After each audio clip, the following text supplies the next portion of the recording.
thou shalt not murder. How many people die by your hand? If a man commits adultery with the wife of his neighbor, both the adulterer and the adulteress shall surely be put to death.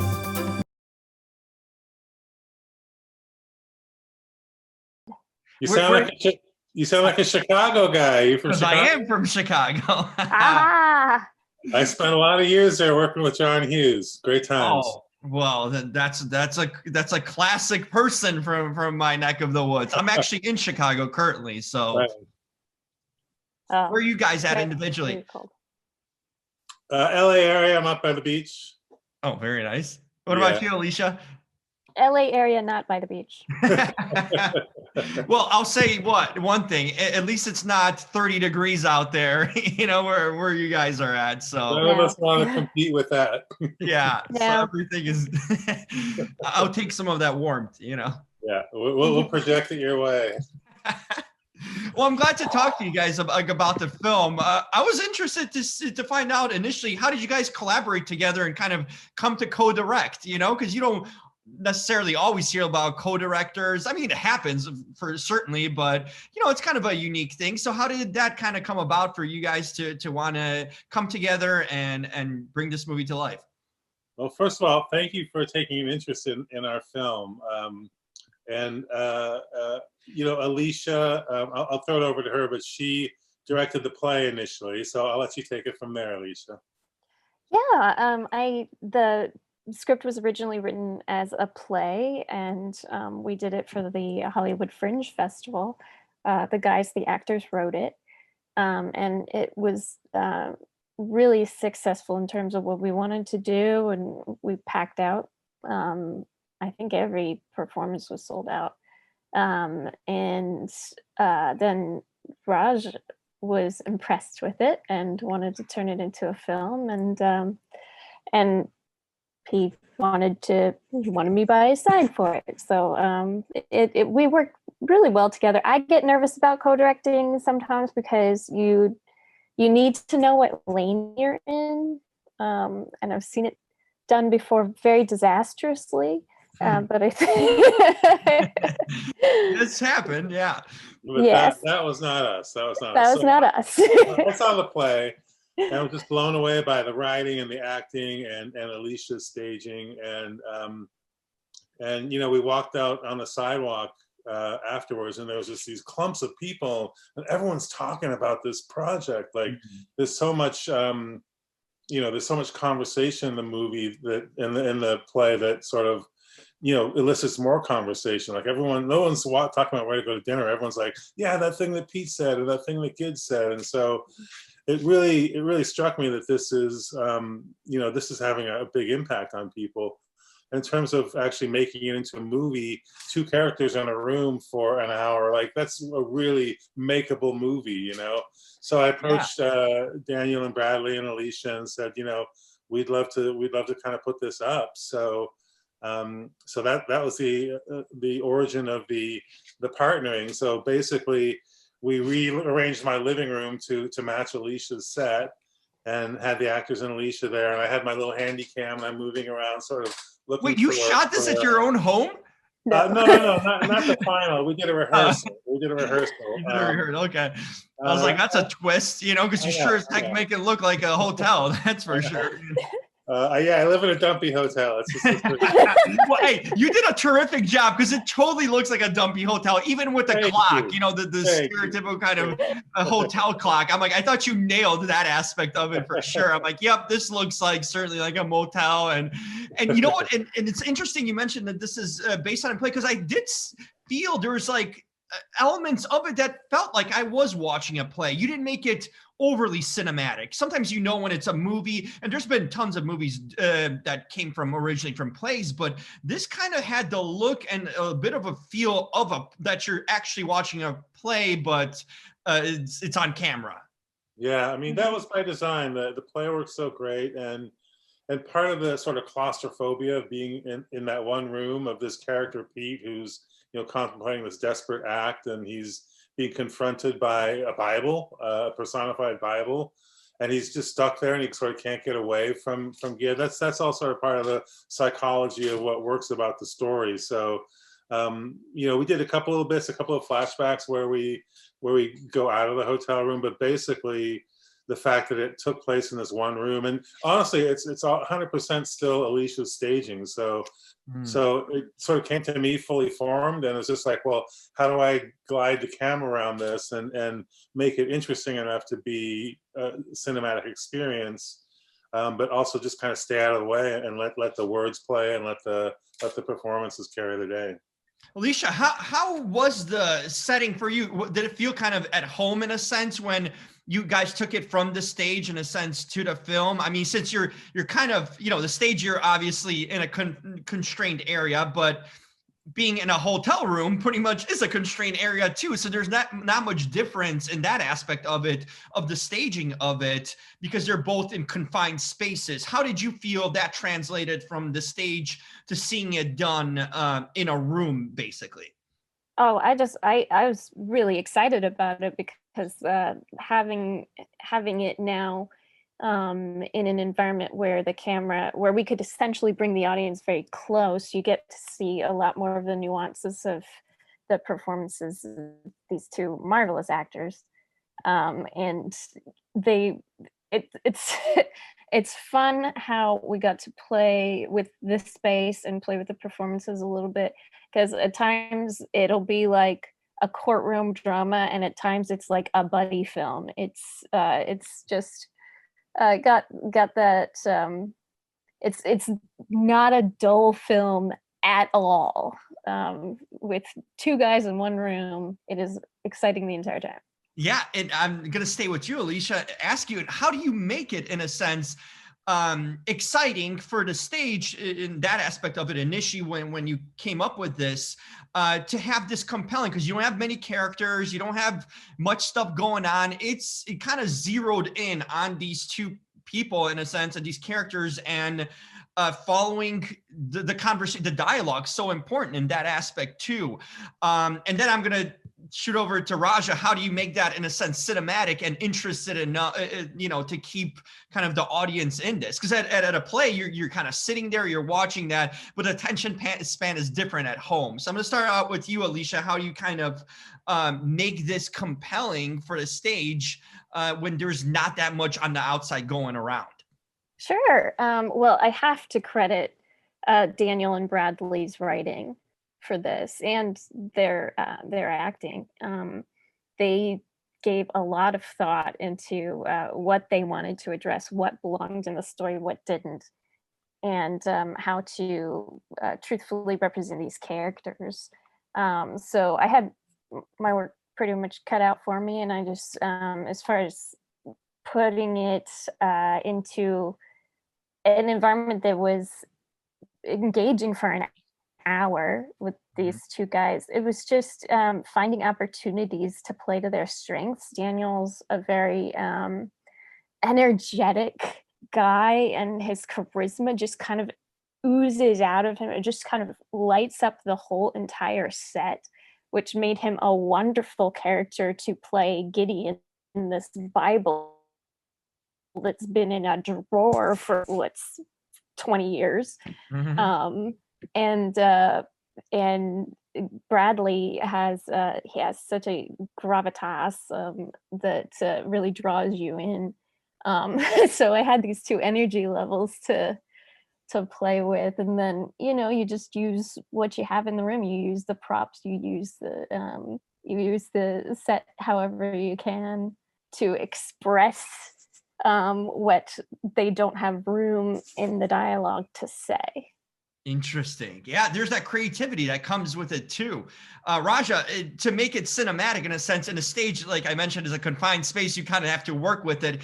But obviously you've worked with stuff with special effects. Did you have the itch kind of as a director, like, it kind of keeps you hands off in a sense. You just have limited things to work with, and you rely so much on the actors to carry it through and tell the story. What was your approach directorial wise for the cinema in this aspect where you can't play with any special effects or anything like that? You just got to let it fly in a sense, and what's being in that confined space? Exactly, you hit the nail on the head. Like none of my tricks of the trade that I applied in my other movies were available to me. So yeah, I mean, I just tried to have the camera work mirror what the actors and what Alicia's staging was doing. So you know, it's kind of like, it's a bit like a prize fight where they each start in their corner and they're kind of feeling each other out, making a little jab here and there, and then it comes together, they kind of mix it up a bit, and then they retreat to their corners. And so designing the camera work around that, and also just trying to design as many sort of long takes. I wanted intentionally to avoid a lot of editing, because there's a subconscious thing with editing where if it's rapid, then the audience is sort of trained to, oh, we're going to come out the other side and something's going to happen. But we kind of don't in this. So just sort of designing shots that would play for a long time and just almost have the camera stay out of the way and not be aware of the camera, being a fly on the wall, was sort of the approach I went for. And it was really fun to do in that space. And we shot it in 4 days and had a great cinematographer, Robert Arnold, and did a sort of a lot of sort of 360 work. So it was really quite liberating for me as a director to just like, these are the confines and this is what you have to conquer. But also B, like having it come to me fully formed, like already staged, the acting's already great, the writing's great, like this is a dream come true. All I have to do to shoot this, you know? So that was fantastic. Alicia, when it comes to theater, it's so word based. I mean, the script is the story, and you stay to it word to word. But then when you do things cinematically, there's a lot of, in a sense, some directors love to improvise and let the actors kind of loose and create your stuff. How was that navigation of that from theatrical to film, where in theater it's all words on a script and kind of you go by the book, and then do you incorporate into that, to the film, that similar kind of aspect and approach, or did you allow the actors more freedom, because you said there's such an integral part of this film and they make this story happen literally because they are the story? Yeah, good question. This one was a bit of an odd deck in that the actors had written it. This was the first. This was the world premiere with the play, and so when I actually had to tell them to stop writing because good, no more additions. They were refining it. They care very much about their craft, and they'll especially Daniel likes to make sure we're all set. And finally, I just had to say, you're not writing this anymore. You need to leave time to see the story differently when you put your actor hat on. And so they did. And what's great about it, because I've experienced that myself, is that you do start discovering things as the actor that you didn't as a writer. And because it was the first time up, we were able to like tweak some things in the script the first time around. We did a teensy bit of adaptation in the script for the film. But for the most part, it just remained the same. The guys were so used to it by then. They had lived with this story. And I'll let Raj tell you a bit about what filming with them was like. But I'm curious. I mean, these are writers that are acting. Usually don't get that. You guys are kind of sitting back, but yet playing the coach role in a sense, managing time, managing, keeping them to go out of bounds, I would imagine, because you can get wild, I assume. What was it like, Raja, to direct, in a sense, writers, the creators, and then people who are the creatives, and then they're acting it out? So they kind of have two of the big tasks in making the movie happen in their hands. But how do you kind of keep them in line? It was spectacular. There was actually no keeping in line necessary. They knew the characters so well. They knew the blocking so well. There's very little improv, and the variations within the take was, within the takes were just like a little more emotional, maybe a little less emotional here. It was just sort of ebbs and flows like that. But I mean, these guys could drop in and say, I'd say, okay, this shot starts at, line 35 here, and they could just say, okay, boom, and drop in and then do like a 7-minute take that was just nails on. And then, you know, we'd roll a second take, and this one would be like a little better in that spot, or I'd have one little note about, you know, hold that line a bit so the camera can sort of get around here and catch it in this way, like you know, little staging things. But no, man, the show begins and ends with their writing and acting, and anything that happened on set was just you know, was just sort of capturing that. It was very little, no one to keep in line in this case. They were very professional. If anything, they had to keep me in line, like, okay, we need it, we got it. That's fantastic. What I'm going to go to you individually about the same kind of question for both. I'm going to start with you, Alicia. What did you take? I mean, you've been so close to this story, obviously, from the inception. What do you take away from the story and the message of this? As you guys mentioned, it's such a, you know, even getting the reactions and when people talking about it after, you know, you have something good when it creates a feeling in you when you come out of a movie or a play and you're thinking about it and talking about it. What does it mean? How would you kind of interpret it? What's your personal interpretation of the story and meaning, and what do you take away from it? Oh gosh, so glad you asked. I have seen this story hundreds of times now, just from reading it, staging it, and every time I see it, I still I'm still impressed. I still take something away. Something hits me emotionally anew, just each and every time. And I think the real, oh gosh, I'm even getting emotional. I think the takeaway for me and the real reason I wanted to do this play in the first place was do the play and the movie. Was seeing how two people could care about each other more than being right. And that is what made the writing of this piece possible. And I don't think anybody else could have written it besides these two guys who were brave enough to have these really difficult conversations that are taboo, that have ended so many relationships. But because they care enough about each other, they had the courage to do that and to put it in a story in a way that gives other people the freedom to have those conversations as well. Very well said. What about you, Raja? What did you personally kind of take away from the story, being close to it? That was brilliantly said. It really was. You couldn't say it any better. And also, you, Jim, when you talk about conversations, look, I hope people are moved by both characters and both of their plights, even though they spend much of the movie disagreeing with each other. They bond over those moments. And I think the audience is, well, I hope the audience takes away the broader message is, yeah, you can disagree with someone. You can have hard conversations, and it's okay. You should. You learn about each other. And in this time in our country when those conversations are hard or taboo, or you're on this side or you're on that side, that you know, at the end of the day, we're human beings, and there's more. We have more in common than we don't. And go ahead and have those conversations. And I think that both characters in this piece, whether Pete is you know, criticizing things about scripture or feeling like he's abandoned by God, or Gid having this lovely, eloquent response to those criticisms. There's a voice for everyone in this film, and I hope that it sort of allows people to say, we can have those conversations, and I can hear your voice, and you can hear my voice, and we can actually come to a better place at the end of it.